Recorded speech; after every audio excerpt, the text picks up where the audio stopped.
வணக்கம் நேயர்களே, நான் உங்கள் விமல் ராஜ். நீங்கள் கேட்டுக்கிறது Vimal's rants. So first time podcast start பண்ணியிருக்கேன். நீங்கள் என்றைக்காவது பெண்களை பற்றி யோசிச்சுருக்கீங்களா?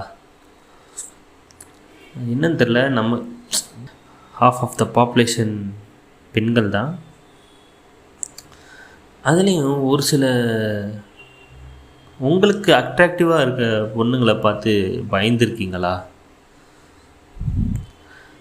சின்ன வயசுலேருந்தே நமக்கு இந்த பெண்களை பார்த்தா கொஞ்சம் பயம்தான். நான் என்ன தான் கோ எஜுகேஷனில் படித்தாலுமே பெண்கள்கிட்ட கொஞ்சம் தள்ளியே டிஸ்டன்ஸ் மெயின்டைன் பண்ணிக்கிறது.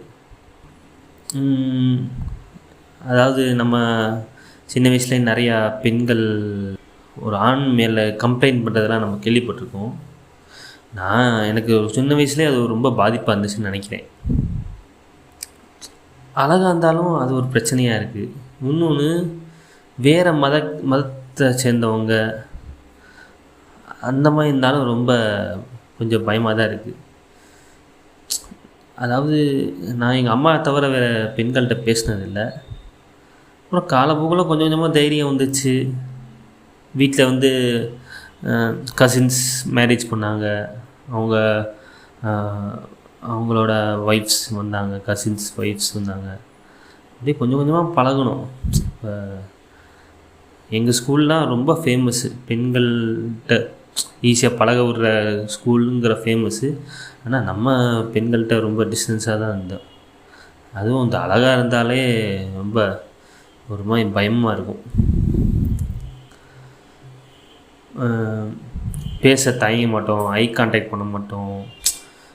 அவங்க எதுவும் நினச்சிருவாங்களோன்னு ஒரு பயம் இருக்கும்.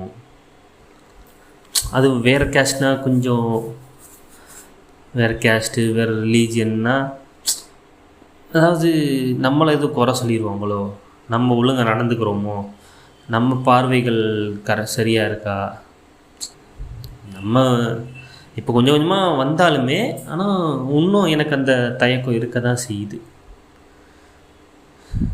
உங்களுக்கு இந்த மாதிரி ஏதாவது தாட்ஸ் இல்லை பயம் வந்திருக்கா? நம்ம ஓவர் கம் பண்ணிட்டேன். இப்போ எனக்கு மேரேஜ் ஆகி குழந்தைகள்லாம் எனக்கும் வந்துருச்சு. பட் ஸ்டில் கொஞ்சம் அழகான பொண்ணுங்கன்னா நமக்கு ஒரு யோசனையாக தான் இருக்குது. இது என்னோடய ஒரு இன்ட்ரோவர்ட்ஸோட தாட், இல்லை பர்சனல் தாட். நான் இன்ட்ரோவர்ட்ஸ்னு ஜென்ரலைஸ் பண்ண விரும்பலை. இதை பற்றி நீங்கள் என்ன நினைக்கிறீங்க? இந்த பாட்காஸ்ட்லாம் உங்களுக்கு இந்த மாதிரி அனுபவம் இருக்கா? ஸோ இன்றைக்கி இந்த பாட்காஸ்ட் பற்றி நான் ஐடியாவே இல்லை, திடீர்னு பாட்காஸ்ட் ரெக்கார்ட் பண்ணி போட்டிருக்கேன். அடுத்த பாட்காஸ்ட்டில் சந்திப்போம் வேறு ஒரு டாப்பிக்கில். நன்றி.